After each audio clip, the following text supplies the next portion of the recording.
10 साल पहले एक युवती लव मैरिज करती है। पति पत्नी शादीशुदा जिंदगी में बेहद खुशहाल रहते हैं, लेकिन उनकी इस खुशनुमा जिंदगी में अचानक से एक मोड़ आता है और दुनिया तबाह होने लगती है। खुशियां नफरत में तब्दील होने लगती है और वो युवती खुदकुशी कर लेती है। आखिर ऐसा क्या हुआ जो खुशहाल जिंदगी इतनी नफरत भरी हो गई? आखिर ऐसा क्या हुआ कि उन दोनों पति पत्नियों की जिंदगी बर्बादी की कगार पर चली गई? कौन था जो उनके खुशहाल जिंदगी में जहर घोलने के लिए आ जाता है? इस रिपोर्ट में देख लीजिए।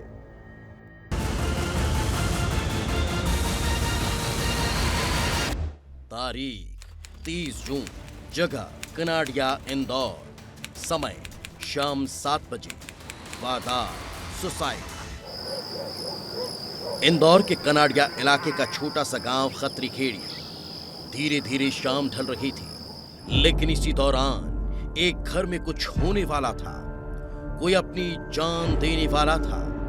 यहां रहने वाली 27 साल की नेहा पन्नों में कुछ लिख रही थी। वो हर एक शब्द पर जोर दे रही थी और इसके बाद कुछ ऐसा हुआ कि पूरा इलाका सन्न रह गया। खबर आई कि नेहा मालवीय ने जहर खा लिया। उसे बचाने की कोशिश की गई, लेकिन इलाज के दौरान उसकी जान चली गई। घर पे जहर खाने की सूचना मिली थी 30 तारीख को शाम को 7:30 के आसपास। तो फिर वो वहाँ से फिर थाने आए थे और थाने से फिर ये डायरेक्ट एमआई लेके आए और भर्ती किया था। अभी पुलिस आ चुकी थी, गांव में खबर फैल चुकी थी और सवाल यही था कि नेहा ने यह कदम क्यों उठाया। कयासों का दौर शुरू हो चुका था, तभी पुलिस के हाथ एक सुसाइड नोट लगता है जिसमें वो पति पर कई गंभीर आरोप लगाती है। आखिर दोनों के बीच ऐसा क्या हुआ? क्यों एक शादीशुदा जिंदगी इस मोड़ पर आ गई? जबकि 10 साल पहले नेहा और राहुल मालवीय ने लव मैरिज की थी। दोनों एक दूसरे को बेहद प्यार करते थे। उनकी एक बेटी भी है। जिंदगी खुशहाल बीत रही थी, तो फिर अचानक दूरियां क्यों आई? और इसका जवाब मिला उसी सुसाइड नोट में। दोनों हंसी खुशी से रहते थे, लेकिन तभी राहुल मालवीय की जिंदगी में एक लड़की आ जाती है। दोनों के बीच नजदीकियां बढ़ती हैं। वो एक दूसरे से प्यार करने लगते हैं और इस प्यार को अंजाम तक पहुंचाने के लिए नेहा को अपनी जिंदगी से अलग करने की साजिश रचने लगते हैं। सुसाइड इसलिए किया हुआ, जो लड़की से अफेयर चल रहा था, वो टी गांव की लड़की है, वर्षा नाम है उसका, है ना। वर्षा नाम की लड़की है। उसे पहले भी अपन ने किशनगंज थाने में अपन ने वो रिपोर्ट दर्ज कराई थी। उसके बाद भी संज्ञान लिया हुआ था कि मतलब सारा उसने लिखा पढ़ी होने के बाद कि अब नहीं करेंगे। उसके बाद फिर दोबारा फिर उन्होंने वही हरकतें करी।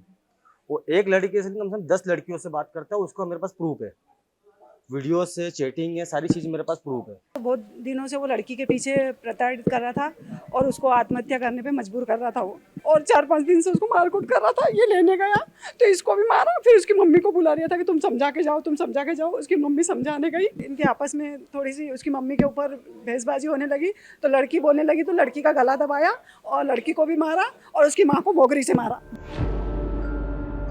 सुसाइड नोट में नेहा ने लिखा कि राहुल उसके साथ आए दिन मारपीट करता था, उसे परेशान करता था और इन सब के वीडियो और फोटोज अपनी प्रेमिका को भेजता था।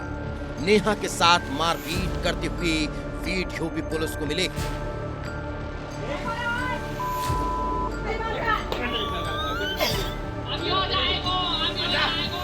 पुलिस अब परिजन के बयानों को ध्यान से सुन रही है, सुसाइड नोट में लिखी बातों की तस्दीक कर रही है और मारपीट के वीडियो की जांच में भी जुटी है, ताकि इस मामले का पर्दाफाश हो सके।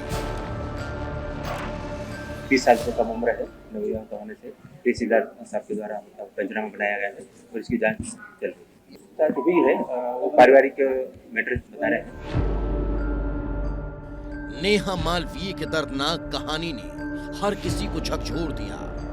एक खुशहाल जिंदगी से शुरू हुआ सफर प्यार और विश्वासघात के दलदल में डूब गया। सुसाइड नोट और मालवीय के वीडियो ने सनसनीखेज खुलासे किए, जो अब पुलिस की जांच के केंद्र में है। क्या नेहा को इंसाफ मिलेगा क्या सच सामने आएगा? ये सवाल अब हर किसी के जहन में है। पुलिस अपनी जांच को तेजी से आगे बढ़ा रही है ताकि इस दुखद कहानी का सच दुनिया के सामने आ जाए। नेहा का कसूर सिर्फ इतना था कि वो राहुल से बेइंतहा मोहब्बत करती थी। वर्षा नाम की एक नई युवती की एंट्री होने के बाद से नेहा पर अत्याचार बढ़ते चले गए थे।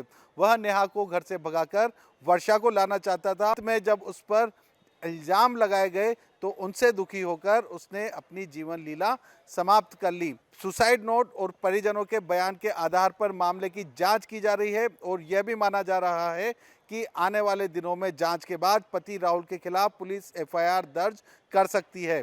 बंटी राठौर के साथ पुनीत विजयवर्गीय, विस्तार न्यूज़, इंदौर।